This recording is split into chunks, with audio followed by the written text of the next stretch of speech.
So hi friends, welcome to BioStudy with Nikhil YouTube channel. Here we learn biology in simple way.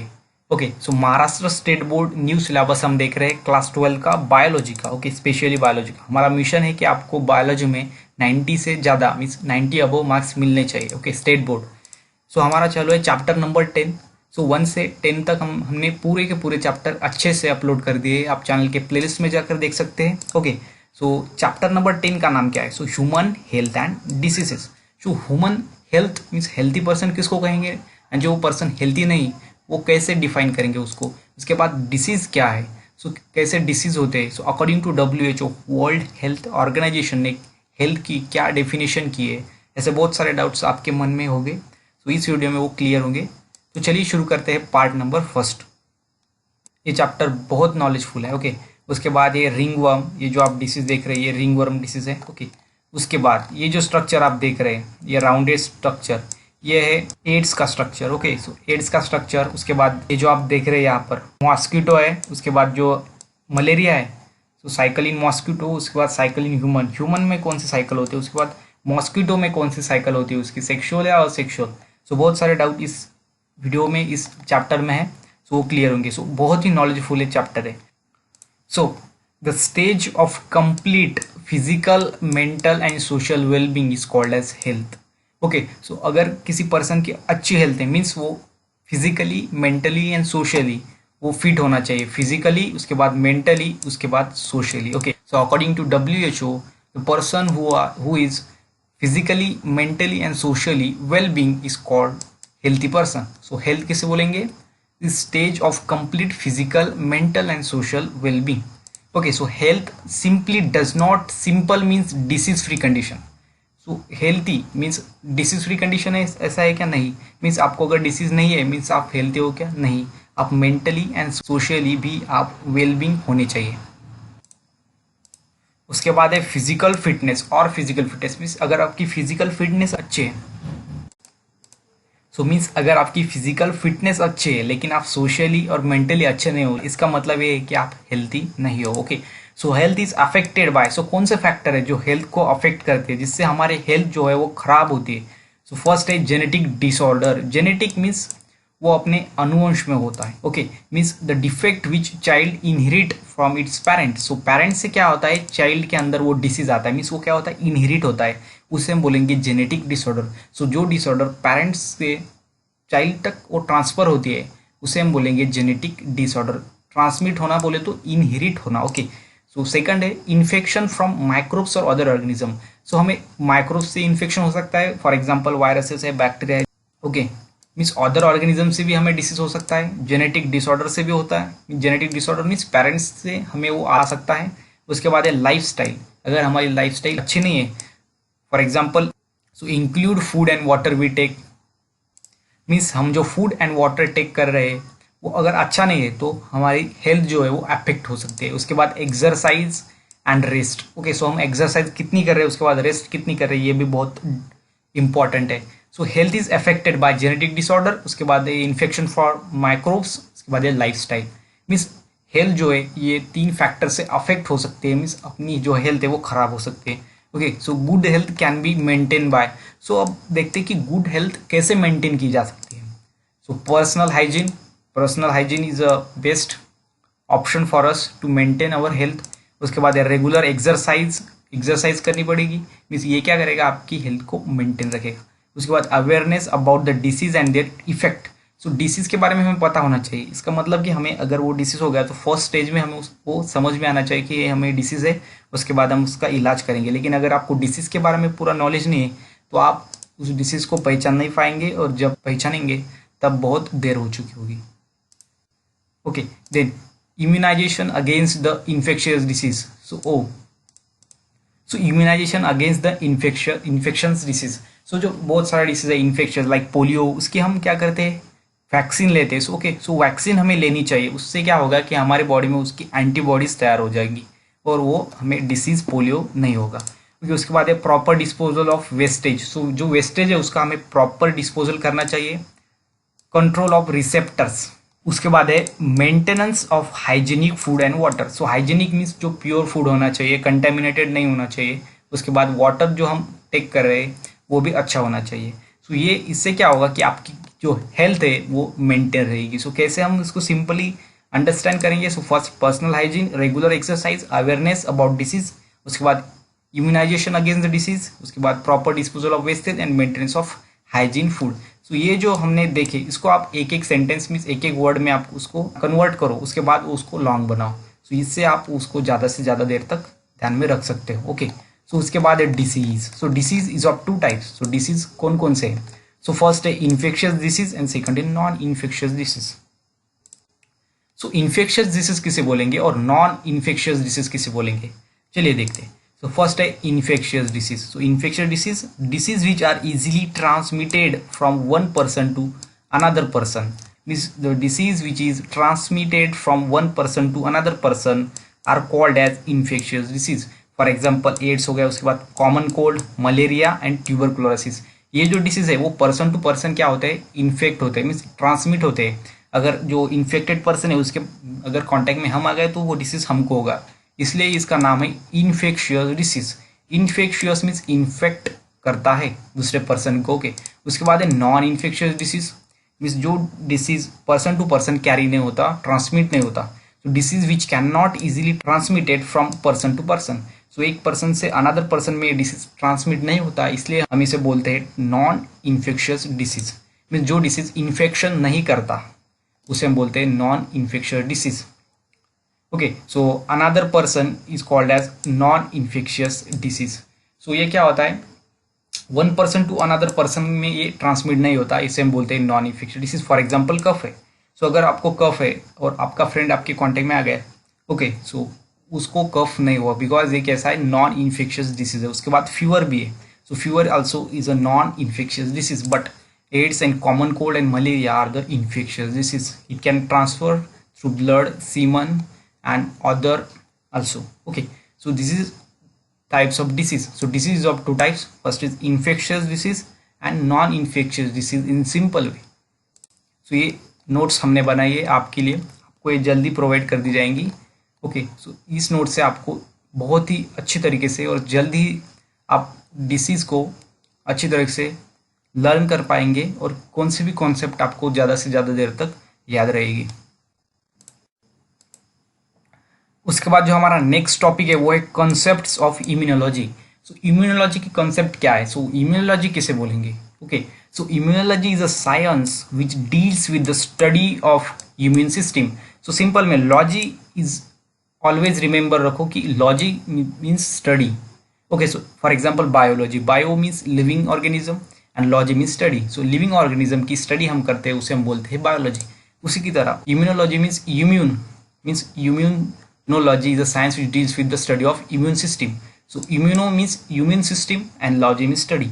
So branch है science की, वो क्या करते हैं, deal करते हैं स्टडी ऑफ इम्यून सिस्टम, उसे हम बोलेंगे इम्यूनोलॉजी। कितना सिंपल है biology. Okay, so immune response to foreign. So जो फॉरेजन पार्टिकल है, सो फॉरेजन पार्टिकल जैसे कि वायरसेस, बैक्टीरिया जो हमारे बॉडी पर अटैक करते हैं, सो बाहर से आते हैं, उसे हम बोलते हैं foreign particle. Substance are their role in resisting infection. So इसका रोल क्या है, वो उसको रेजिस्ट करता है, मीन्स उसका इन्फेक्शन वो होने नहीं देता। सो यही है immunology. Okay, so immunology is a science which deals with the study of immune system, immuno response to foreign substance and their role in resisting infection. उसका रोल क्या है, रेजिस्टिंग इन्फेक्शन का। ओके, उसके बाद जो second point है वो is the study of structural and functional immune system is called basic immunology. The study of structure and function means उसका स्ट्रक्चर की स्टडी करनी, उसके बाद फंक्शन की स्टडी करनी इम्यून सिस्टम के, उसे हम बोलेंगे बेसिक इम्यूनोलॉजी। सो इंपॉर्टेंट है बेसिक इम्यूनोलॉजी हम किसे बोलेंगे, so study of structure and function of immune system. Okay, so उसके बाद जो थर्ड पॉइंट है वो है human immune system consist of lymphoid organ.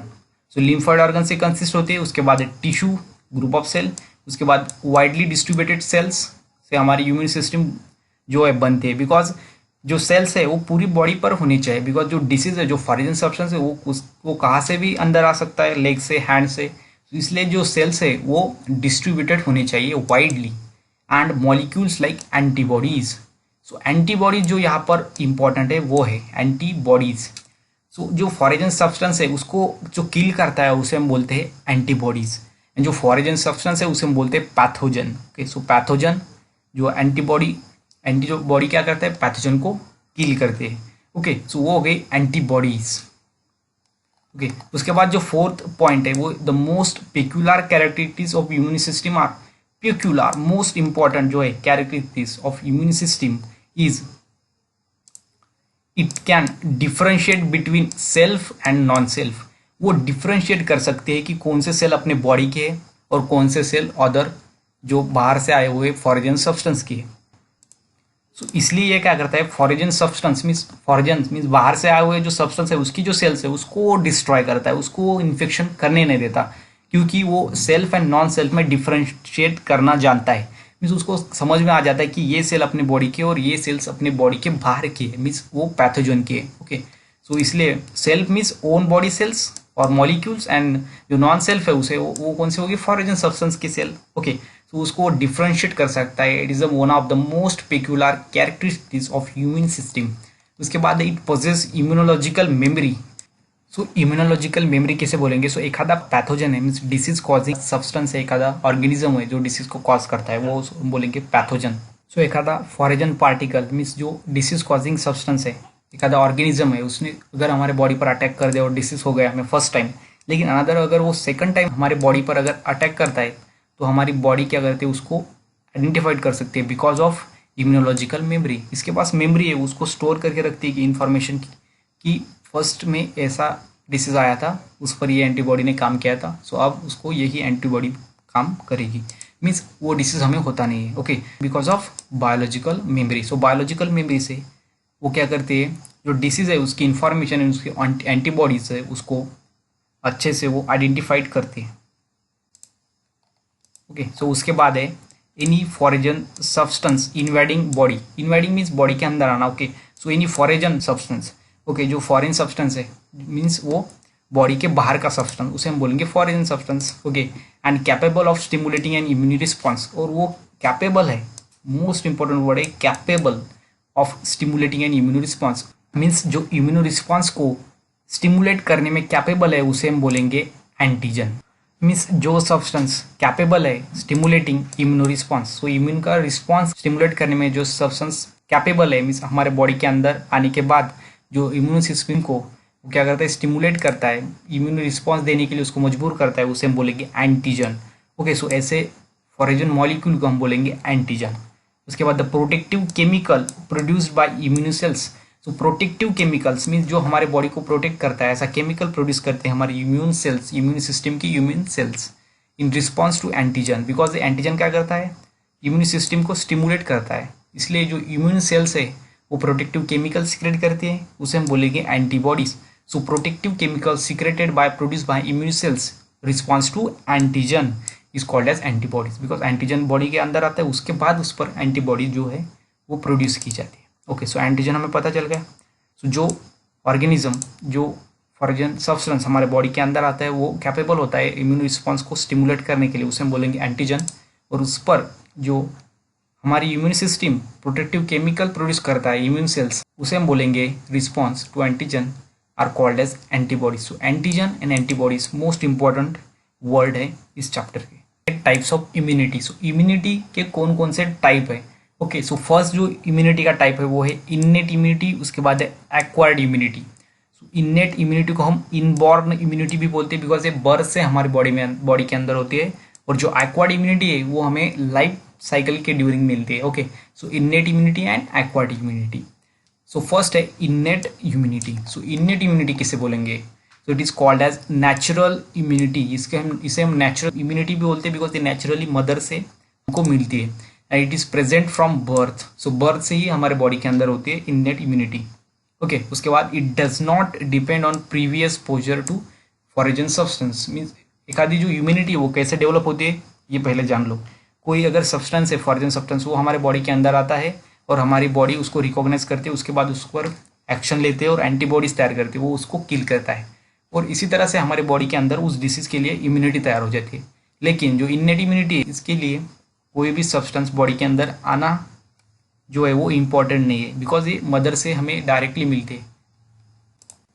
Means जो न्यू एंगन होता है वो उसको अभी अभी वो क्या होता है, प्रोड्यूस होता है, लेकिन उसके अंदर बहुत सारे डिसीज को रेजिस्ट करने की कैपेसिटी होती है because of innate immunity, because ये नेचुरल इम्यूनिटी है, मदर से हमको मिलती है। Okay, then it is also called as non specific immunity, इसे हम नॉन स्पेसिफिक इम्यूनिटी भी बोलते हैं, because of comprises of all these defence element, because इसमें क्या है, डिफेंस एलिमेंट्स है, मीन्स कौन सा भी अगर फॉरेजन सब्सटेंस है उस पर वो स्पेसिफिक नहीं है, वो अपना जो बैरियर है वो अपने हिसाब से वर्क करते हैं। सो किसी भी डिसीज के लिए वो स्पेसिफिक नहीं है, इसलिए हम उसे बोलते हैं non specific immunity. So it consist of following types of barriers, following types of barrier से कंसिस्ट होते हैं। सो फर्स्ट है एनाटॉमिकल, उसके बाद है physiological barrier, phagocytic barrier and inflammatory barrier. Okay, so first है एनाटॉमिकल बैरियर। सो anatomical barrier means क्या, सो those barrier prevent entry of microorganism into the body, ऐसे बैरियर्स जो क्या करते हैं, प्रिवेंट करते हैं entry of micro organism into the body, means micro organism को बॉडी के अंदर आने नहीं देते, ऐसे जो बैरियर्स होते हैं उसे हम बोलते हैं anatomical barrier. Okay, and they include, so anatomical barrier कौन से है, फिर स्किन है, उसके बाद म्यूकस मेम्ब्रेन है, उसके बाद mucus membrane secrete, so mucus membrane and skin है। सो म्यूकस मेम्ब्रेन कैसे है, because mucus membrane secrete mucus, so क्या कहता है, म्यूकस सीक्रेट करता है। ओके, सो जो वैक्सी सब्सटेंस होता है हमारे स्किन पर उसे हम बोलते हैं म्यूकस।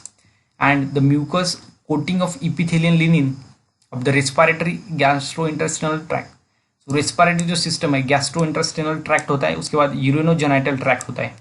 सो इपिथेलियल लिनिन होती है of respiratory gastrointestinal tract and urinogenital tract, वो क्या करते हैं, help trapping microbes entering in the body.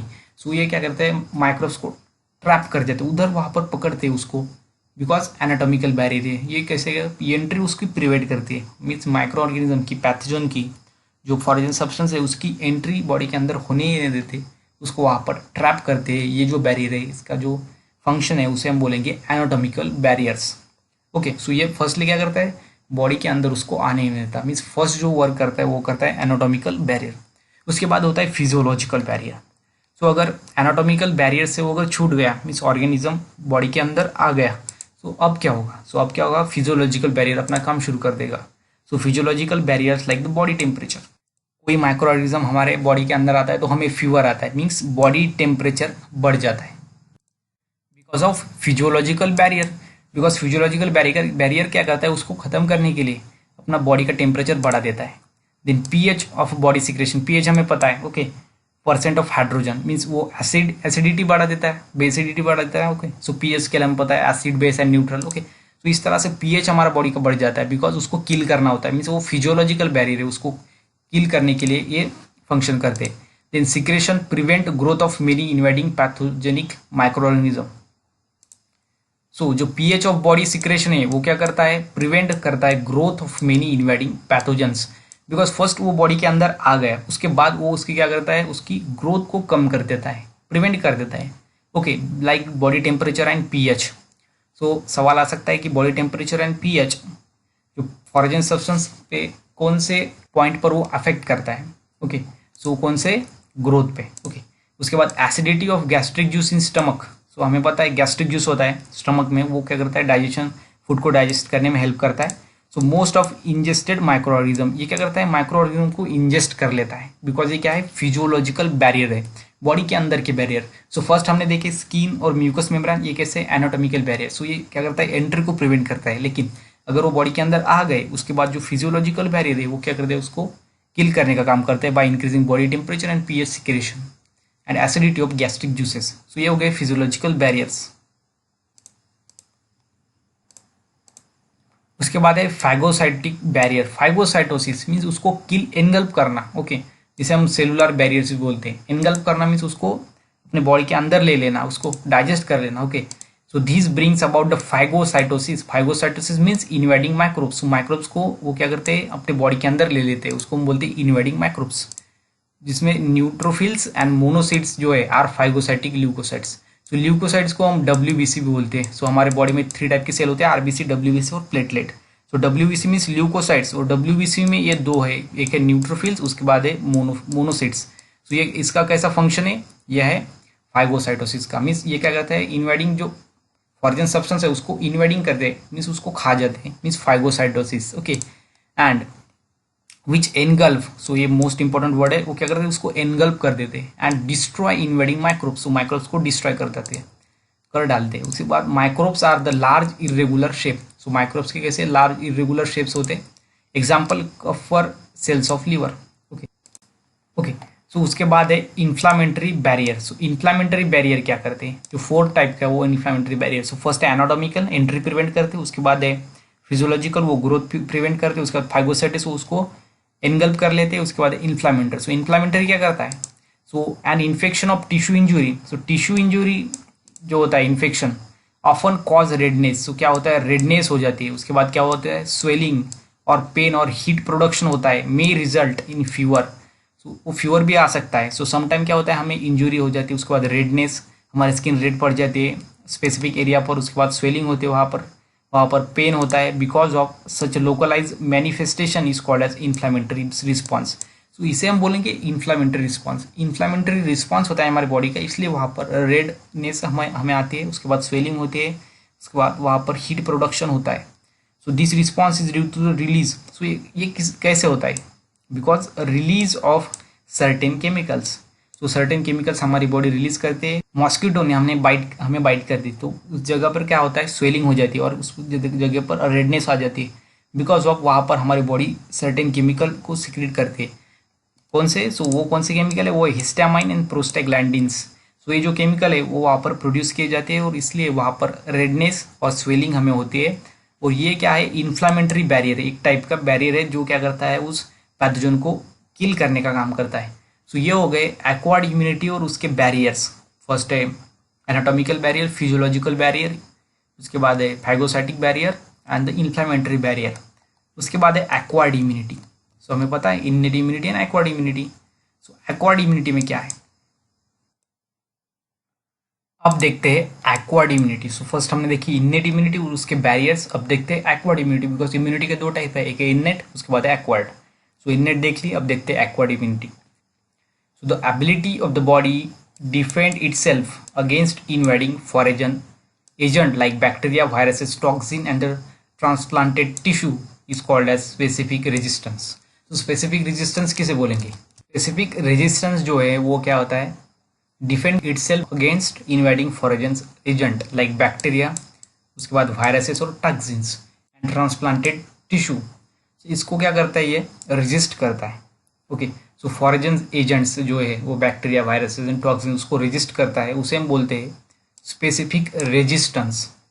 And this resistance of immunity that are individual acquired during life, और ऐसा रेजिस्टेंस जो इम्यूनिटी का, okay, so resistance of immunity that acquires and individuals, so individuals क्या करता है उसको acquired करता है, मीन्स उसको हासिल करता है ड्यूरिंग लाइफ। सो लाइफ के ड्यूरिंग जो इम्यूनिटी है, मीन्स जो रेजिस्टेंस है इम्यूनिटी है, मीन्स डिसीज को रेजिस्ट करने की जो कैपेसिटी है जो एक्वायर्ड करता है लाइफ की ड्यूरिंग, उसे हम बोलते हैं एक्वायर्ड इम्यूनिटी। और जो बर्थ से होती है उसे हम बोलते हैं इननेट इम्यूनिटी। कितना सिंपल है, is called as acquired immunity. So it resistance of the immunity that and individuals acquired during life is called as acquired immunity. उसके बाद unique feature of acquired immunity. So acquired immunity के unique feature कौन कौन से, so first है specificity. Specificity किसे बोलेंगे, so it is the ability to differentiate various foreign molecules, it is specific for each pathogen. So differentiate various, सो ये ability है जो क्या करती है डिफरेंशिएट करती है various foreign molecules. So different foreign molecules जो बाहर से माइक्रो ऑर्गेनिज्म हमारे बॉडी पर अटैक करते हैं उसको ये डिफरेंशिएट कर सकती है, मीन्स उसको अलग अलग बता सकते हैं, उसको ध्यान में रख सकते हैं, because it is specific for each type of pathogen. Because ये जो है वो स्पेसिफिक है अलग अलग पैथोजन के लिए, इसलिए हम इसको स्पेसिफिक इम्यूनिटी भी बोलते हैं। सो फर्स्ट जो इननेट थी उसे हम नॉन स्पेसिफिक बोलते हैं, बिकॉज वो सब डिसीज के लिए उसका एक ही मैकेनिज्म है, वो बैरियर्स जो है वो 4 बैरियर्स हमने देखे वो वर्क करते हैं। लेकिन एक्वायर्ड इम्यूनिटी में ऐसा नहीं होता। एक्वायर्ड इम्यूनिटी में क्या होता है, ये स्पेसिफिक है एवरी डिसीज के लिए, एवरी डिसीज कॉजिंग पैथोजन के लिए, इसलिए हम इसे बोलते हैं स्पेसिफिक इम्यूनिटी। उसको इसका जो यूनिक फीचर है वो कौन सा है, स्पेसिफिसिटी। उसके बाद है diversity, so it can recognise vast variety of disease. So बहुत सारे डिसीज प्रोड्यूस करने वाले जो पैथोजन है और फॉरेन मॉलिक्यूल्स है उसको ये क्या करते हैं रिकॉग्नाइज कर सकते हैं, मीन्स इसके पास क्या है डाइवर्सिटी है, बहुत सारे डिसीज को रिकॉग्नाइज करने की। उसके बाद है discrimination between self and non self. Self में जो बॉडी के सेल है, उसके बाद नॉन सेल्फ में जो फॉरेन सेल्स है। So it able to differentiate, so ये क्या है, एबल है differentiate between own body cells and the foreign cells. So own body cells and foreign body cells में डिफरेंट जानते हैं, उसको डिफरेंशिएट कर सकते हैं। इसकी जो प्रॉपर्टी है उसे हम बोलेंगे discrimination between self and non self. Okay, उसके बाद जो फोर्थ है वो है मेमोरी। सो मेमोरी कैसे, when an immune system encounters the specific pathogen. So एक आधे पैथोजन को हमारे इम्यून सिस्टम ने क्या किया, एनकाउंटर किया, मीन्स उसको किल किया। सो उसको किल करने के लिए उसने कौन सी एंटीबॉडी यूज़ की, उसको आइडेंटिफाइड, उसको मेमोरी में रख सकता है। मीन्स अगेन अगर वो डिसीज आया तो वैसे ही उसको एंटीबॉडी वो दे सकती है for first time. Okay, so first time उसको वो किल कर देंगे एंटीबॉडी को बनाकर, लेकिन it generate immune response and eliminate the invader. तो ये क्या करता है, इन्वेडर को इलिमिनेट कर देता है। मीन्स अगर दूसरी बार वो डिसीज़ हमारे बॉडी पर, उसकी दूसरी बार वो डिसीज़ के जो कॉजिंग पैथोजेंस है वो हमारे बॉडी पर अगर अटैक करते हैं, तो ये क्या करता है, उसको समझ लेता है कि पहली बार इसने अटैक किया था और उसको ये एंटीबॉडी ने किल किया था, सो अब भी ये एंटीबॉडी उसको किल करेगी बिकॉज ऑफ मेमोरी। ओके, सो ये हो गए unique feature of acquired immunity. So first specificity, उसके बाद है डाइवर्सिटी, उसके बाद discrimination between self and non self, उसके बाद है मेमोरी। सो उसके बाद है types of acquired immunity. So acquired immunity के कौन कौन से टाइप है। सो एक्वायर्ड इम्यूनिटी के type, so it is a resistance developed by the individuals as a result of antigenic stimulus of invading pathogens of the vaccine is of two types. So एक ऐसा है antigenic stimulus है of invading pathogens of vaccine. So vaccine क्या होता है, हम हमारी body की एक कैपेसिटी है, वो क्या होती है, कोई भी एक आधा डिसीज हमारे बॉडी पर अगर अटैक करता है तो उसके अगेंस्ट वो क्या करता है, एंटीबॉडी फॉर्म कर लेते हैं। ओके, सो वैक्सीन में क्या होता है, वही डिसीज के पैथोजन होते हैं, लेकिन वो कैसे होते हैं, वीक होते हैं। मीन्स वो डिसीज कॉज नहीं करते बिकॉज वो वीक होते हैं, लेकिन उस डिसीज की एंटीबॉडीज हमारे बॉडी में तैयार हो जाती है बिकॉज वो वीक है, लेकिन उसकी एंटीबॉडीज तैयार होने के इसलिए वो अगर सेकंड टाइम हमारे बॉडी पर अटैक कर देता है तो हमारा जो बॉडी है उसको रिकॉग्नाइज कर सकती है। इसलिए हमें पोलियो वैक्सीन दी जाती है। पोलियो वैक्सीन में पोलियो कॉजिंग एजेंट्स होते हैं, लेकिन वो कैसे होते हैं, वीक होते हैं, इसलिए हमें पोलियो नहीं होता, लेकिन पोलियो को किल करने वाली एंटीबॉडीज हमारे बॉडी के अंदर तैयार हो जाती है। So acquired active immunity is of two types. First है नेचुरल एक्वायर्ड एक्टिव इम्यूनिटी, उसके बाद है artificial acquired active immunity. So active immunity, acquired active immunity. So acquired immunity is of two type, active immunity and passive immunity. Okay, so acquired active immunity दो type के, natural and artificial. So natural में क्या है, so natural acquired due to the infection. So कैसी होती है, infection is called as natural acquired active immunity. So infection से होती है, मीन्स एक आधे डिसीज कॉजिंग पैथोजन ने अगर हमारे बॉडी पर अटैक कर दिया तो हमें डिसीज होता है और उससे वो क्या होता है, इम्यूनिटी तैयार हो जाती है, उसे हम बोलते हैं natural acquired active immunity. It is develop after the entry of pathogens in the body. So pathogen हमारे बॉडी के अंदर आने के बाद ये डेवलप होती है। ओके, देन आर्टिफिशियल में ऐसा क्या होता है, so artificial this immunity is acquired actively by the vaccination. So ये कैसे होती है, वैक्सीनेशन से, मीन्स वो डिसीज नहीं होता लेकिन वीक होता है वो, so, इसलिए ये कैसा है, आर्टिफिशियली है, ये नेचुरल है।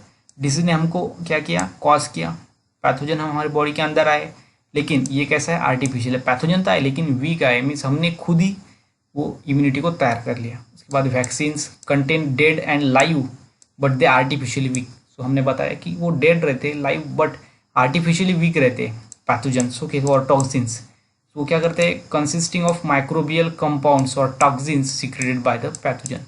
सो पैथोजन जो सिक्रेट करते हैं वो टॉक्सिन, वो माइक्रोबियल कंपाउंड उसके अंदर होते हैं। सो ये क्या करते हैं, अपनी बॉडी को जो इम्यून सिस्टम है उसको स्टिमुलेट करता है और हमारी बॉडी क्या करते हैं, एंटीबॉडी अगेंस्ट उसके फॉर्म करते हैं।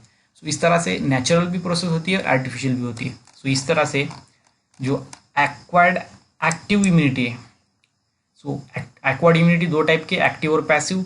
सो एक्वायर्ड एक्टिव इम्यूनिटी में दो टाइप है, नेचुरल एंड आर्टिफिशियल। ओके, सो हमने देख लिए नेचुरल, एक आधा इन्फेक्शन हमारे बॉडी पर मीन्स इन्फेक्शन होता है उससे इम्यूनिटी आती है, और सेकंड हम खुद उस इन्फेक्शन को रेजिस्ट करने वाली वैक्सीन देते हैं, उसे हम बोलते हैं artificial acquired active immunity. Okay, so first for example, person who has recover from an attack of measles. So measles का अटैक अगर उस पर हो गया फर्स्ट टाइम और सेकंड टाइम वो नहीं होगा, इसलिए लाइफ में फर्स्ट बार जो होती है वो मेजल्स हमें होती है, बिकॉज सेकंड टाइम हमारे बॉडी के अंदर उसकी एंटीबॉडीज होती है।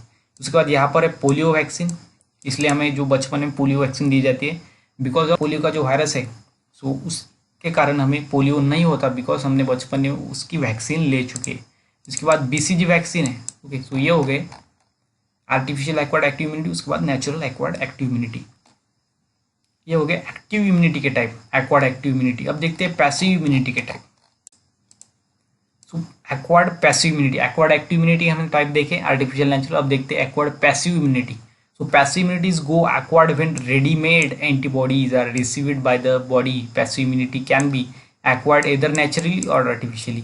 So यहाँ पर most जो word important है वो है रेडीमेड एंटीबॉडीज। सो यहाँ पर रेडीमेड एंटीबॉडीज मिलते हैं। सो फर्स्ट में क्या होता था, हमारे बॉडी को एंटीबॉडीज तैयार करनी पड़ती थी, लेकिन यहाँ पर रेडीमेड हमें एंटीबॉडीज मिलेंगी बाय नेचुरली और आर्टिफिशियली। सो नेचुरली भी मिल सकती है, आर्टिफिशियल मिल सकते हैं। सो कैसे नेचुरली मिलेंगी, सो देखिए नेचुरली हमें कैसे एंटीबॉडीज मिलेंगी बिफोर बर्थ। सो बर्थ होने के पहले जो मैटरनल एंटीबॉडीज है are transfer to the mother foetus. Mother से लेकर फीटस में जो एंटीबॉडीज फॉर्म होते हैं, बिकॉज मदर के बॉडी के अंदर बहुत सारे डिसीज को रेजिस्टेंस करने की एंटीबॉडीज होती है, एंड वो फीटस के अंदर ट्रांसमिट हो जाती है थ्रू प्लेसेंटा। सो जब बर्थ होती नहीं, सो बर्थ होने के पहले जब जब जो इंडिविजुअल्स है, जो फीटस है, वो स्टमक के अंदर रहता है, तब जो प्लेसेंटा है वो उसको कनेक्ट करता है मदर एंड फीटस को। सो वहाँ से क्या होता है, एंटीबॉडीज़ का ट्रांसफ़र होता है। मीन्स जो एंटीबॉडीज है मदर की वो फीटस में चली जाती है। मीन्स ये क्या हो गया, रेडीमेड एंटीबॉडीज उसको मिल गई। Okay, so antibodies are transferred from mother to child in fact through colostrum. So first ये जब बॉडी के अंदर था बच्चा, उसके बाद जब बॉडी के बाहर आ गया, उसके बाद जो क्लोस्ट्रम है, means first milk of mother.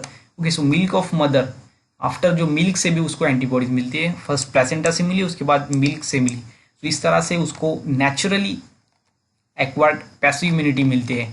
Naturally means readymade, और आर्टिफिशियली कैसी मिलती है अब देखते हैं। This immunity is develop by the injecting previously prepared antibodies using serum from humans and animals. तो इसमें क्या होता है, प्रीवियसली प्रिपेयर्ड एंटीबॉडीज जो है उसको यूजिंग सेरम फ्रॉम ह्यूमन्स और एनिमल्स। सो सीरम यूज करके उसको हम क्या करते हैं, इंजेक्ट करते हैं। Okay, for example antibodies obtain from hyperimmunised horse injected to the human against rabies pathogen. So rabies pathogen जो है, रेबीज होने जो डिसीज है उसको कॉज करने वाला जो पैथोजन है, उस पर हाइपरम्यूनाइज्ड जो हॉर्स है उसकी जो एंटीबॉडी जो है, जो हाइपरम्यूनाइज्ड हॉर्स से हमें मिली है, वो हम इंजेक्ट करते हैं अगेंस्ट द रेबीज पैथोजन। सो ये क्या हो गया, वो हो गया आर्टिफिशियली एक्वायर्ड पैसिव इम्यूनिटी। सो रेडीमेड इम्यूनिटी हमें मिल गई, लेकिन वो कैसी मिली, आर्टिफिशियल। मीन्स हमने हाइपर इम्यूनाइज्ड की एंटीबॉडी ली और जिस ह्यूमन में छोड़ दी, और उसने क्या किया, रेबीज को पैथोजन को मार डाला। सो ये हो गए आर्टिफिशियली, और ये हो गए नेचुरली। सो ये हो गए आर्टिफिशियल पैसिव इम्यूनिटी के type, natural acquired passive immunity, उसके बाद artificial acquired passive immunity. Okay, उसके बाद है lymphocytes. So cells of immune system. So हम उसको सेल्स ऑफ इम्यून सिस्टम भी बोलते हैं। So these are the chief cells of specific immune system of our body. So कैसे सेल है, चीफ सेल है। So they are of two types. So first है T lymphocyte, उसके बाद है बी लिम्फोसाइट। टी लिम्फोसाइट को हम T cells भी बोलते हैं, उसके बाद बी लिम्फोसाइट को हम बी सेल्स बोलते हैं। Okay, so both the types of lymphocytes are produced from stem cells in bone marrow. So bone marrow में ये प्रोड्यूस होते हैं by the stem cells. Okay, and by a process called as haematopoiesis. So most important है CT के लिए। So lymphocytes are produced in bone marrow by the process of blank place.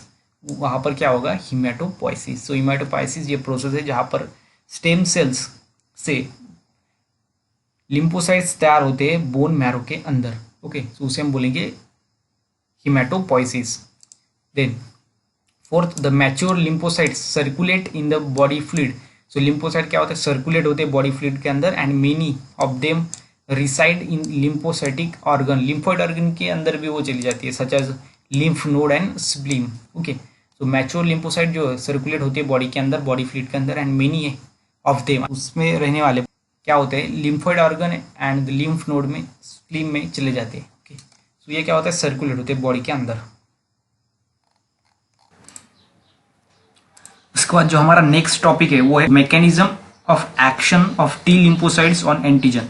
So T lymphocytes की कैसे action है antigen पर। Okay, so antigen हमें पता है जो सब्सटेंस बाहर से आता है, मीन्स फॉरेन सब्सटेंस, वो हमारे बॉडी पर अटैक करता है और हमारी बॉडी की जो इम्यून सिस्टम है उसको क्या करता है, वो स्टिमुलेट करता है, उसे हम बोलते हैं एंटीजन। सो एंटीजन पर टी लिम्फोसाइट का एक्शन मैकेनिज्म कैसा है वो देखते हैं। On coming in contact with antigen, जब टी लिम्फोसाइट्स एंटीजन के कांटेक्ट में आता है तब क्या करता है, फॉर्म्स अ क्लोन फॉर्म करता है of T cells, T cells की क्लोन फॉर्म करता है, विच आर सिमिलर, क्लोन बोले तो similar in structure. Okay, similar but they perform different function, similar structure but perform different function, means different function वो perform करते हैं। As the clone has 4 types, on coming with contact with antigen form 4 type of clones. So which are they, so T lymphocytes when coming in contact with antigen form helper T cells, killer T cells, suppressor T cells and memory T cells. सो ये 4 type के clone वो form करता है। सो ये sales क्या करती है, helper T cells, killer T cells, suppressor T cells और मेमोरी टी सेल्स का क्या काम है वो देखते हैं। सो फर्स्ट है हेल्पर टी सेल्स, ये क्या करते हैं, sanitised helper T cells provide lymphokines, ये क्या करती है, लिम्फोकाइंस प्रोवाइड करते हैं for performing several types of functions. So कौन से functions, like proliferation of other T cells, उसके बाद stimulation of B lymphocytes. So proliferate means उसको अदर सेल से वो डिफरेंट बनाती है टी सेल्स को। Okay, and stimulation B lymphocytes attraction of the microphages. So ये करते हैं माइक्रोफेजेस को अट्रैक्ट करते हैं, stimulation of B lymphocytes and attraction of microphages. So microphages जो फैगस का काम करते हैं, फैगस बोले तो ईटिंग का काम करते हैं, उसको इन्वाइड कर देते हैं अपने बॉडी के अंदर, उसको एनगल्प कर लेते हैं, उसे हम बोलते हैं माइक्रोफेजेस। सो इसका क्या काम है, हेल्पर टी सेल का। ये हेल्प कैसे करती है, it produce lymphokines for performing several types of function. So lymphokines वो प्रोड्यूस करते हैं, लिम्फोकाइनेस क्या करता है, वो क्या करता है, proliferation of other T cells, उसके बाद stimulation of B lymphocytes, B lymphocytes को स्टिमुलेट करता है, अट्रैक्शन ऑफ माइक्रोफेजेस, तो माइक्रोफेजेस को अट्रैक्ट कर लेता है। ओके, उसके बाद जो है killer T cells, killer T cells उसको हम बोलते हैं साइटोटॉक्सिक सेल्स। सो क्यों हम इसको साइटोटॉक्सिक सेल बोलते हैं, तो they are directly attack and destroy invading micro. So first जो थी हेल्पर टी सेल्स, इसने क्या किया था, फर्स्ट लिम्फोकाइनेस प्रोड्यूस किया था, लेकिन ये जो किलर टी सेल्स है ये कैसा है, ये डायरेक्ट अटैक है, इसका मैकेनिज्म कैसा है, direct attack and destroy invading microbes. So microbes को एनगल्प कर लेते हैं, उसको डिस्ट्रॉय कर लेते हैं। ओके, उसके बाद infected body cells and cancer cells, it also release cell killing substance, ये क्या करती है, सेल को किलिंग करने वाला सब्सटेंस रिलीज करती है, hence name as cytotoxic T cells. So क्या करती है, जो cell mean cyto mean cell and toxic, जो सेल जो टॉक्सिक किलिंग सब्सटेंस है प्रोड्यूस करती है उसे हम बोलते हैं cytotoxic T cells.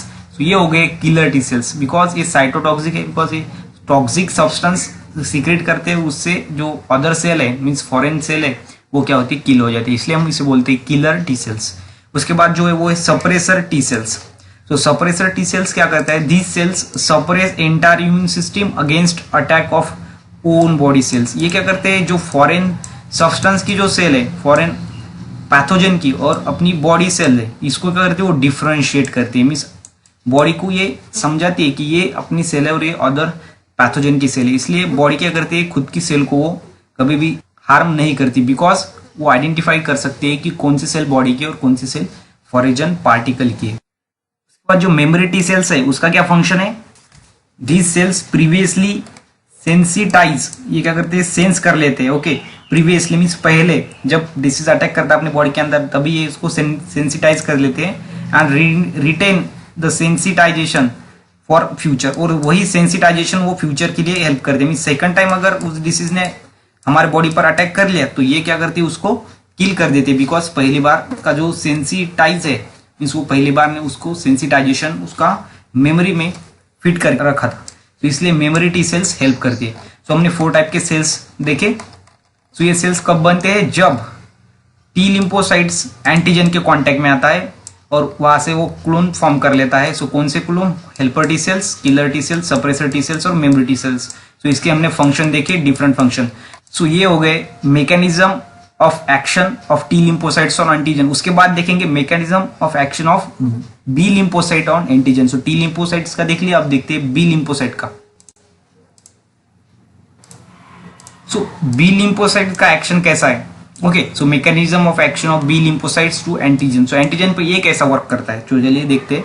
So B lymphocytes are sensitised both directly. So ये सेंसिटाइज कर सकता है, उसको सेंस कर लेता है both directly by antigens, antigen से भी as well as helper T cell से भी। सो हेल्पर टी सेल्स इसको इंफॉर्मेशन देती है, उसके बाद ये डिसीज को पहचान सकता है, लेकिन वो डायरेक्टली भी डिसीज को पहचान सकता है। सो बोथ डायरेक्टली भी उसको पहचानता है, उसके बाद हेल्पर टी सेल से हेल्प लेकर भी उसको पहचानता है, मीन्स सेंसिटाइज कर लेता है। उसके बाद activated B lymphocytes multiplies very fast to produced clone. So activated B lymphocytes क्या करता है, वेरी फास्ट मल्टीप्लाई कर लेता है to produce clone of plasma cells and memory beta cells. Okay, so plasma cells and memory beta cells के ये क्या कर देता है, क्लोन फॉर्म कर लेता है। Okay, so then the plasma cells produce specialised glycoprotein. So plasma cells क्या प्रोड्यूस करती है, specialised glycoprotein called as antibodies. So उसे हम क्या बोलते हैं, एंटीबॉडीज प्रोड्यूस करता है स्पेशलाइज्ड ग्लाइकोप्रोटीन प्लाज्मा मेम्ब्रेन का। ओके, प्लाज्मा सेल्स का। So plasma cells produce specialized glycoprotein called as antibodies and which pass through body fluid like the blood and lymph. So body fluid में पास होता है through like blood, जैसे blood और lymph जो होता है हमारे बॉडी में सर्कुलेट होता है, वैसे ही एंटीबॉडी जो है हमारे बॉडी में सर्कुलेट होती है। वो कौन प्रोड्यूस करता है, plasma cell specialised glycoprotein. Okay, then the antibody molecules में bind to a cell membrane और मे फ्री। सो ये क्या करता है, सेल मेम्ब्रेन को बाइंड होता है और वो फ्री रहता है। ओके, और may free. The free antibodies have three main functions. So free antibodies के three main function है। First है agglutination of particular matter. So agglutination means antibody antigen एक दूसरे में मिक्स हो जाते हैं, उसे हम बोलते हैं agglutination of particulate matter including bacteria. So bacteria के साथ वो क्या होता है, मिक्स हो जाता है, और वायरसेस के साथ। ओके, सो उसके बाद है एंटीजन प्रेजेंटिंग सेल्स। सो एंटीजन प्रेजेंटिंग सेल्स क्या है, these are specialized cells। ये specialized cells है which include macrophages। so phages means जो eating का काम करते हैं उसे हम बोलते हैं macrophages। okay, so B lymphocytes and the dendritic cells। example Langerhans cells of epidermis of skin। so Langerhans cells of epidermis of skin कैसी है, macrophages है, जो eating का काम करते हैं invading pathogen को। okay, उसके बाद antigen presenting cells engulf invading pathogen and process the antigen. So antigen presenting sales क्या करते हैं, इनगल्प करते हैं इनवाइडिंग पैथोजन, पैथोजन को ईट कर लेती है and process the antigen. Okay, so antigen process करते हैं। So these cells are able to deliver costimulus signal.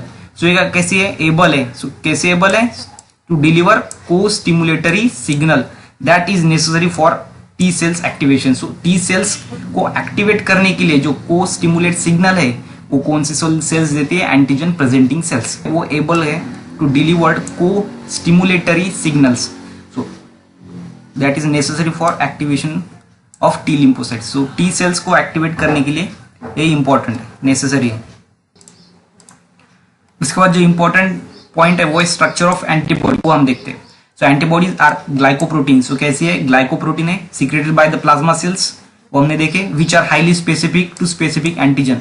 So ये एंटीजन को स्पेसिफिक है। ओके, सो स्पेसिफिक एंटीबॉडी ही स्पेसिफिक एंटीजन को खत्म कर सकती है। Okay, and they are also called as immunoglobulins. उसे हम इम्यूनोग्लोबुलिन्स भी बोलते हैं। Okay, then antibodies are produce by the plasma cells. सो कौन से सेल से प्रोड्यूस होती है, प्लाज्मा सेल्स, सीटी के लिए इंपॉर्टेंट है। So antibodies are produced by plasma cells which is turn are formed by B lymphocytes. Then the plasma cells produce about 2000 molecules of antibody. So plasma cells कितने molecule produce कर सकते हैं antibody के, 2000 per second.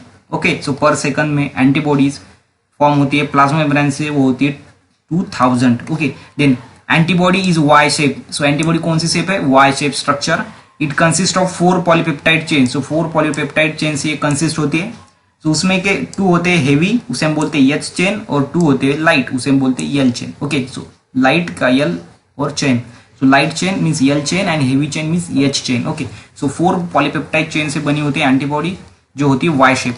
उसके बाद the 4 polypeptide chain are held together. So ये जो 4 polypeptide chain है वो एक दूसरे के साथ हेल्ड होती है, मीन्स जुड़ी होती है बाय द डाइसल्फाइड बॉन्ड, उसे हम बोलते हैं yes.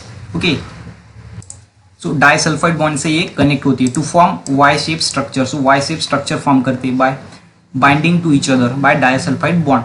Then variable region constitute the antigen binding site, उसे हम बोलते हैं पैराटोप्स। सो जो एंटीजन बाइंडिंग साइट है उसे हम बोलते हैं पैराटोप्स। सीईटी के लिए मोस्ट इंपॉर्टेंट है paratopes means antigen binding site.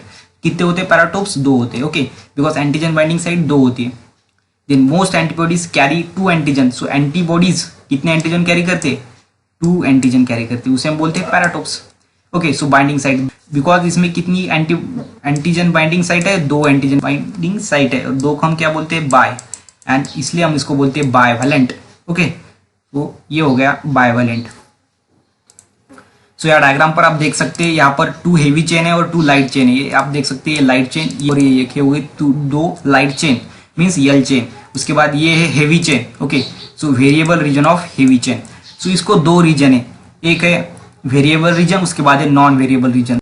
Antigen binding site ये हो गई एंटीजन बाइंडिंग साइट, उसके बाद ये भी हो गई एंटीजन बाइंडिंग साइट। इसलिए हम इसे बोलते हैं बायवैलेंट, बिकॉज इसमें कितने एंटीजन साइटिंग है? 2 एंटीजन साइट है इसमें, इसलिए हम उसको बायवैलेंट बोलते हैं। ओके, सो 2 एंटीजन साइट है। उसके बाद है variable region and non variable region. So ये हो गई लाइट चेन और ये हो गई हेवी चेन। ओके, उसके बाद जो 2 एंटीबॉडी होती है, 2 एंटीजन बाइंडिंग साइट होती है, वो डाइसल्फाइड बॉन्ड से कनेक्ट होती है। यहाँ पर आप देख सकते हैं sulphur sulphur sulphur sulphur means disulphur bond से ये एक दूसरे में हेल्ड होती है, वो हमने पहले देखा। ओके, तो यहाँ भी वो कैसे होती है? वाई शेप स्ट्रक्चर होता है, हमें पता है, और डाइसल्फाइड बॉन्ड से वो कनेक्ट होती है। ओके, तो यहाँ पर 2 रीजन है, एक है वेरिएबल रीजन, उसके बाद है नॉन वेरिएबल रीजन। सो ये जो नीचे का भाग देख रहे हैं ये हेवी चेन्स, और यहाँ पर आप देख सकते हैं ये constant region of light chain means non variable region. So ये सेम है इसलिए नॉन वेरिएबल। उसके बाद ये देख सकते हैं आप variable region of light chain, ये लाइट चेन का ये हो गया variable region of heavy chain, ये हो गया non variable region of heavy chain. इस तरह दोनों तरफ भी वैसा ही है। उसके बाद यहाँ पर जो है वो स्पेसिफिक जो एंटीजन मीन्स पैथोजन है वो इधर बाइंड होता है ऐसा, इस तरह से, और यहाँ पर जो हम देखते हैं बाद में क्या तैयार होता है। सो यहाँ पर किसी भी एंटीजन को मीन्स पैथोजन को वहां पर ट्रैप किया जाता है। ओके, सो ये हो गया एंटीजन। ओके, सो ये हो गया एंटीबॉडीज। सो एंटीबॉडीज में एंटीजन को क्या किया जाता है? ट्रैप किया जाता है, पकड़ा जाता है। ओके, सो ये हो गया एंटीबॉडीज का स्ट्रक्चर। तो यहाँ पर क्या होता है? उसको पकड़ा जाता है। ओके, यहाँ पर उसको ट्रैप किया जाता है, उसको किल किया जाता है। ओके, सो चलिए ये हो गया स्ट्रक्चर ऑफ एंटीबॉडीज। उसके बाद देखते हैं formation of antigen antibody complex. So हमने एंटीबॉडी देखी, हमें पता है वाई शेप होती है। ओके, सो एंटीबॉडी कौन सी शेप होती है? Y shape. ओके, एंड जो एंटीजन है मीन्स वो बाहर से आया हुआ जो पैथोजन है उसके साथ जब एंटीबॉडी उसको पकड़ लेती है उसके बाद जो कॉम्प्लेक्स तैयार होता है उसे हम बोलते हैं antigen antibody complex. So first the study of antigen antibody interaction, उसे हम बोलते हैं सेरोलॉजी। इंपॉर्टेंट है सीईटी के लिए। Serology means the interaction between antigen and antibody is called as serology, and each antibody specific for particular antigen. So antibody particular antigen के लिए specific होती है बिकॉज उसका डिजाइन भी वैसा होता है। मीन्स वो एक एंटीबॉडी वही डिसीज के लिए, डिसीज के पैथोजन के लिए फिट होती है, वही उसके लिए पर्टिकुलर स्पेसिफिक होती है। सो वो किसी भी डिसीज के पैथोजन को वो पकड़ती नहीं। ओके, सो स्पेसिफिक होती है पर्टिकुलर एंटीजन के लिए। उसके बाद combining site of antigen called as antigenic determinants. जो कंबाइनिंग साइट होती है एंटीजन की उसे हम बोलते हैं एंटीजेनिक डिटर्मिनेंट्स, उसे हम बोलते हैं epitopes. Okay, and react with the corresponding antigen binding site. So ये कहाँ से, ये किससे रिएक्ट होता है? एंटीजन बाइंडिंग साइट जो हमने देखा ये वाई शेप। ओके, तो यहाँ पर एक एंटीजन बाइंडिंग साइट थी दोनों तरफ, यहाँ पर एक और यहाँ पर एक। ओके, सो 2 तरफ थी एंटीजन बाइंडिंग साइट। सो ये कहाँ पर?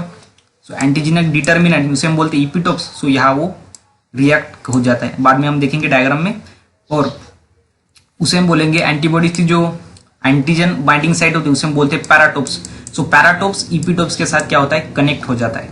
Okay, then the antigen binding sites उसे हम बोलते हैं paratopes are located on the variable region of antibody. So the antigen binding site उसे हम बोलते हैं paratopes are located on the variable region of antibody. So antibody के variable region में पैराटोप्स जो है वो लोकेटेड होते हैं, means binding antigen binding site. हमने देखा कि उसको 2 रीजन होती है, वेरिएबल रीजन और नॉन वेरिएबल रीजन। उसके बाद small variation in the variable region make each antibody highly specific for a particular region. So variable region जो है वो डिफरेंट होता है डिफरेंट एंटीजन को ट्रैप करने के लिए, इसलिए वो उसको स्पेसिफिक बनाता है। ओके, उसके बाद variable region enable the antibody to recognise the specific antigen. So variable जो रीजन है वो कैसा होता है, एनेबल होता है, मीन्स वो उसको एबल नहीं होता रिकॉग्नाइज करने में। सो कौन सा होता है फिर, नॉन वेरिएबल रीजन जो है वो एंटीबॉडी को रिकॉग्नाइज करता है। And bind the specific antigen, so specific antigen को बाइंड करता है कैसे, लॉक एंड की मैनर। सो लॉक एंड की मैनर मीन्स लॉक हमें पता है कि स्पेसिफिक लॉक को स्पेसिफिक की ही खोल सकती है। ओके, सो इसी तरह से स्पेसिफिक डिसीज कॉजिंग पैथोजन को स्पेसिफिक एंटीबॉडी ही पकड़ सकती है, उसको किल कर सकती है। इसे हम बोलेंगे लॉक एंड की manner, forming an antigen antibody complex. जब एंटीबॉडी एंटीजन एक दूसरे के कॉन्टेक्ट में आते हैं उसे हम बोलते हैं एंटीजन एंटीबॉडी कॉम्प्लेक्स। तो डायग्राम में हम देखते हैं कैसे फॉर्म होता है। सो यहाँ पर आप देख सकते हैं ये हो गया एंटीबॉडी, ये वाई शेप आपको जो दिख रही है हो गया एंटीबॉडी। ओके, और ये हो गया एंटीजन। सो एंटीजन की ये जो साइड है उसको बाइंड कर लेता है। ओके, सो ये कैसे है, नॉन वेरिएबल रीजन है और ये उसको क्या होता है, फिट कर देता है। और ये एंटीबॉडी और एंटीजन का जो स्ट्रक्चर तैयार होता है उसे हम बोलते हैं antigen antibody complex. Okay, so paratopes of antibodies bind to epitopes. Okay, so paratopes ये इपिटोप्स को क्या होता है, बाइंड किया जाता है। तो इसे हम बोलेंगे formation of antigen antibody complex. So antigen क्या करता है, यहाँ पर हमने देखा फर्स्ट में वाई शेप थी एंटीबॉडी। सो यहाँ पर एंटीजन के साइड को वहां पर ट्रैप किया जाता है, उसको पकड़ लिया जाता है। ओके, सो इसे हम बोलते हैं एंटीजन एंटीबॉडी कॉम्प्लेक्स। और एंटीबॉडी जो है वो स्पेसिफिक होती है स्पेसिफिक एंटीजन के लिए, मीन्स कौन सी भी एंटीबॉडी कौन से भी एंटीजन को नहीं लगेगी, स्पेसिफिक होता है, लॉक एंड की मैनर होता है। ओके, सो यहाँ पर ये एंटीजन डिटर्मिनेंट्स उसे हम बोलते हैं इपिटोप्स। सो जो पैराटोप्स है वो इपिटोप्स को, तो यहाँ पर आप देख सकते हैं ये हो गया इपिटोप्स और पैराटोप्स हो गया एंटीबॉडी का और इपिटोप्स हो गया एंटीजन का। सो एंटीजन का इपिटोप्स और एंटीबॉडी का पैराटोप्स एक दूसरे के साथ कनेक्ट होता है और वो फॉर्म होता है एंटीजन एंटीबॉडी कॉम्प्लेक्स। ओके, सो ये हो गया एंटीजन एंटीबॉडी कॉम्प्लेक्स। डायग्राम में आप देख सकते हैं ये हो गया वेरिएबल रीजन ऑफ एंटीबॉडी और ये हो गया एंटीजन। सो एंटीजन देखिए आप कैसे फिक्स हो गया है। तो यहाँ पर जो कॉम्प्लेक्स फॉर्म हो गया उसे हम बोलते हैं एंटीजन एंटीबॉडी कॉम्प्लेक्स। तो इस तरह से किसी भी एंटीजन को बाइंड किया जाता है एंटीबॉडी के साथ और वो डिसीज को खत्म किया जाता है, हमारी बॉडी उस डिसीज को खत्म कर लेती है। ओके, तो यहाँ पर हम देखते हैं हिंग, उसके बाद हेवी चेन्स है, उसके बाद constant region of heavy chain.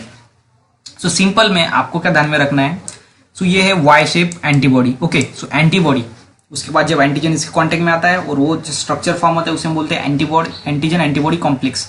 Okay, सो इसमें क्या है, सो फर्स्टली हेवी चेन है और लाइट चेन है। सो यहाँ पर है हेवी चेन और ये है लाइट चेन। सो ये हेवी चेन एक हेवी चेन, इसलिए दो हेवी चेन और दो लाइट चेन यहाँ पर है। Okay, so light chain heavy chain को दो डिफरेंट रीजन है, एक है variable region means constant region and उसके बाद है non variable region means non constant region. Okay, so यहाँ पर देख सकते हैं आप variable region of light chain ऐसा लिख देना। उसके बाद यहाँ पर जो है variable region of light chain है। ओके, उसके बाद है non variable region of light chain. Okay, उसके बाद variable region of heavy chain, उसके बाद non variable region of heavy chain means constant region of heavy chain. उसके बाद बीच में डाइसल्फाइड बॉन्ड लिख देना बिकॉज ये हेल्ड टुगेदर होती है मीन्स एक दूसरे से जुड़ी होती है बाय डाइसल्फाइड बॉन्ड। उसके बाद एक होती है यहाँ पर एंटीजन बाइंडिंग साइट, एक होती है एंटीजन बाइंडिंग साइट और यहाँ पर जो है एंटीजन को बाइंड किया जाता है इसलिए हम उसे बोलते हैं एंटीजन बाइंडिंग साइट। सो एक एंटीबॉडी में यूजुअली कितने होते हैं, दो एंटीजन बाइंडिंग साइट होती है, ये एक। ओके, सो ये एक हो गई, उसके बाद ये दूसरी हो गई। सो इस तरह से दो एंटीजन बाइंडिंग साइट्स होती है। उसके बाद देखते हैं वैक्सीनेशन। सो वैक्सीन हमें पता है, सो वैक्सीन जब हमारे बॉडी में दी जाती है उसकी प्रोसेस को हम बोलते हैं वैक्सीनेशन। ओके, सो वैक्सीन हमें पता है, सो वैक्सीनेशन मीन्स उसकी जो है प्रोसेस कैसे होती है वो हम देखते हैं। So administration of vaccine that is the inactivated pathogens और antigenic protection of the particular pathogen. सो इसमें क्या होता है, एंटीजेनिक प्रिपरेशन किया जाता है मीन्स कौन से भी हमारी बॉडी की क्या टेंडेंसी है, कौन सा भी पैथोजन ने अगर हमारे बॉडी पर अटैक कर दिया उसके बाद क्या होता है हमारी बॉडी उसको किल करने के लिए एंटीबॉडीज फॉर्म कर लेती है first time. Okay, so first time हमको इलनेस आती है मीन्स फॉर एग्जांपल मेजल्स हो गया, मेजल्स का अटैक हमारे बॉडी पर आ गया सो हमें फर्स्ट टाइम मेजल्स आएंगे लेकिन सेकंड टाइम नहीं आएंगे क्योंकि हमारी बॉडी में उसके अगेंस्ट एंटीबॉडी फॉर्म हो गई होगी। सो इस तरह से हम क्या करते हैं, पोलियो होने से पहले ही पोलियो के जो पैथोजन है वो हमारे बॉडी में इंजेक्ट कर लेते हैं, लेकिन कैसे, वो होते हैं वीकन फॉर्म में। ओके, सो वीक होते हैं, इसलिए हमें डिसीज तो नहीं होता लेकिन एंटीबॉडीज फॉर्म हो जाती है उसके अगेंस्ट, सो उसे हम बोलते हैं वैक्सीनेशन। सो ऐसे होता है vaccine to protect against pathogen. So pathogen को अगेंस्ट प्रोटेक्ट करने के लिए वैक्सीन हमें यूज करते हैं, कॉल्ड एज वैक्सीनेशन। सो उसे हम बोलते हैं वैक्सीनेशन। ओके, सो पैथोजन के अगेंस्ट प्रोटेक्ट करने के लिए हम उसको यूज करते हैं। Then the body's immune system help to protect against pathogen that cause infection. So body जो इम्यून सिस्टम है बॉडी की, वो हमें प्रोटेक्ट करती है पैथोजन से इन्फेक्शन होने न हो इसलिए। उसके बाद the pathogen most likely to cause problems are the ones the body do not recognise. So फिर हमें डिसीज कैसे होता है, हमें इन्फेक्शन कैसे होता है, जिस पैथोजन को हमारे बॉडी ने रिकॉग्नाइज नहीं किया इसलिए हमें वो डिसीज होता है, बिकॉज हमारी body fails, our body fails to recognize that specific pathogen, that disease causing pathogen, so that first time we are failed to resist infection. Okay, उसके बाद vaccine is the way to teach immune system. So vaccine क्या है, it is a one type of way to teach immune system. So immune system को teach करने का way है कि आगे चलकर अगर ये disease आ गया तो इसको कैसे आप handle करोगे। As to how recognize and eliminate pathogenic organism means pathogenic organism को आप कैसे रिकॉग्नाइज करोगे और उसको कैसे इलिमिनेट करोगे, एक वे है उसको vaccination is a way to teach immune system को टीच करने का एक वे है कि आप आगे चलकर पैथोजन को कैसे रिकॉग्नाइज और इलिमिनेट करोगे। Okay, so vaccine is an important form of primary prevention. So ये प्राइमरी प्रिवेंशन का एक इंपॉर्टेंट फॉर्म है that can protect people for getting sick. So हमें वो बीमार नहीं पड़ने देता। उसके बाद vaccination has allowed us to control disease like measles. So measles हमें पता है, so हमारे स्किन पर जो ब्लैक स्पॉट्स आते हैं वो measles. So यहाँ पर क्या होता है, वो कंट्रोल हो जाता है। और उसके बाद है पोलियो, उसके बाद है tetanus, whooping cough, that one treated many lives. Okay, so whooping cough जो है वो हम ट्रीट कर सकते हैं, लेकिन जो मेजल्स है, पोलियो है, टिटेनस है, उसके हम वैक्सीन लेंगे। उसके बाद है 6, it's important that many peoples are possible get vaccinated. So many peoples are get vaccinated. So हम वैक्सीन ले सकते हैं, उसमें कोई ज़्यादा खर्च नहीं लगता। Okay, then vaccination don't just protect individual. So ये इंडिविजुअल को प्रोटेक्ट नहीं करती, बल्कि when enough people are vaccinated, ये इंडिविजुअल को प्रोटेक्ट नहीं करती तो हमारा जो हेल्थ है उसको अच्छा रखता है। उसके बाद when enough people are vaccinated, so बहुत ज़्यादा अगर पीपल वैक्सीनेटेड होगी मीन्स उसने वैक्सीन ले ली, उसके बाद डिसीज हमें कॉज नहीं होगा। Okay, and it also help to protect society. So society को प्रोटेक्ट करने में भी वैक्सीन हेल्प करती है। सो इस तरह से वैक्सीन होती है और वैक्सीन का क्या काम है ये भी हमने बता दिया। सो बहुत ही अच्छी तरह से इजीली आपको समझ में आया होगा। सो ये हो गया वैक्सीनेशन के बारे में। सो फ्रेंड्स, पार्ट फर्स्ट में हमने देखा हेल्थ की डेफिनेशन क्या है। सो हेल्थी पर्सन किसे कहेंगे। सो बहुत सारे हेल्थ से रिलेटेड जो मीन्स हेल्थ कौन कौन से फैक्टर से अफेक्ट होते हैं, बहुत सारे हमने देखे हेल्थ के बारे में। ओके, उसके बाद देखे डिसीज। तो डिसीज किसे बोलेंगे और डिसीज कौन से टाइप के होते हैं, मीन्स इन्फेक्शियस डिसीज और नॉन इन्फेक्शियस डिसीज। उसके बाद देखा इम्यूनिटी के दो टाइप है, एक है एक्वायर्ड इम्यूनिटी, उसके बाद है पैसिव इम्यूनिटी। एक्वायर्ड इम्यूनिटी के हमने बैरियर्स देखे, एनाटॉमिकल, फिजिकल, फाइगोसाइटिक एंड इन्फ्लामेंटरी। और उसके बाद जो देखा acquired immunity, so acquired immunity उसके कुछ स्पेसिफिसिटी। ओके, और उसके बाद self discrimination between self and non self, उसके बाद मेमोरी। ओके, एंड जो एक्वायर्ड इम्यूनिटी है वो दो टाइप में अगेन डिवाइड हुई, एक्टिव और पैसिव। और एक्टिव में दो टाइप, नेचुरल आर्टिफिशियल, पैसिव में दो टाइप, नेचुरल आर्टिफिशियल। उसके बाद देखिए types of immunity. Okay, so first immunity, उसके बाद types of immunity, इनेट and acquired. उसके बाद हमने देखा T lymphocyte mechanism on antigen. So antigen हमें पता है फॉरेन सब्सटेंस जो डिसीज को कॉज करता है, उस पर टी लिम्फोसाइट्स कैसे एक्शन करते हैं। ओके, उसके बाद देखा बी लिम्फोसाइट कैसे उस पर एक्शन करते हैं, उसका मैकेनिज्म कैसा है, उसको किल वो कैसे करते हैं। उसके बाद देखा स्ट्रक्चर ऑफ एंटीबॉडी। एंटीबॉडी क्या है, सो एंटीजन को ट्रैप करने वाली, उसको किल करने वाली है एंटीबॉडी। ओके, सो हमने देखा वाई शेप। ओके, सो वो वाई शेप स्ट्रक्चर थी एंटीबॉडी। उसके बाद दो चेन थी, हेवी और लाइट चेन। ओके, उसके बाद variable reason, non variable region. उसके बाद देखा हमने एंटीजन एंटीबॉडी कॉम्प्लेक्स। जब एंटीबॉडी एंटीजन को ट्रैप कर लेती है उसके बाद जो बनता है वो है एंटीजन एंटीबॉडी कॉम्प्लेक्स। सो इस तरह से, और जो लास्ट में हमने पॉइंट देखा वो है वैक्सीनेशन।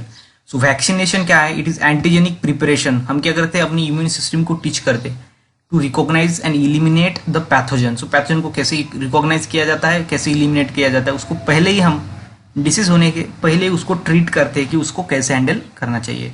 सो ये हो गया पार्ट फर्स्ट में। सो रिमेनिंग जो पोर्शन है वो हम नेक्स्ट वीडियो में नेक्स्ट पार्ट में देखेंगे। Okay, so thanks for watching bio study with Nikhil YouTube channel. Please like and subscribe to our channel and share maximum videos to your friends. Thank you so much.